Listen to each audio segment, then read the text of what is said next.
നമസ്കാരം. ഇന്നത്തെ റബ്ബർ വിലയിലേക്ക് ഏവർക്കും സ്വാഗതം.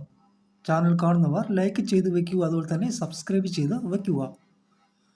ഇന്നത്തെ രാവിലത്തെ വിലയെ അപേക്ഷിച്ച് റബ്ബറിന് RSS 4-ന് ₹1 കുറഞ്ഞ് 220 രൂപയും, RSS 5-ന് ₹1 കുറഞ്ഞ് 215 രൂപയുമായി.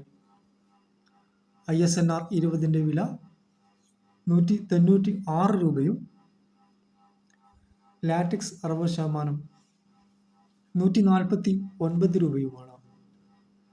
RSS 4, RSS 5 എന്നിനങ്ങളിൽ ₹1 ഇന്ന് ഉച്ചയ്ക്ക് ശേഷം കുറഞ്ഞിരിക്കുന്നത്. മറ്റു വിലകൾ ഡെയിലി കാണാൻ വേണ്ടി ചാനലൊന്ന് സബ്സ്ക്രൈബ് ചെയ്ത് വയ്ക്കുക, ലൈക്ക് ചെയ്യുക.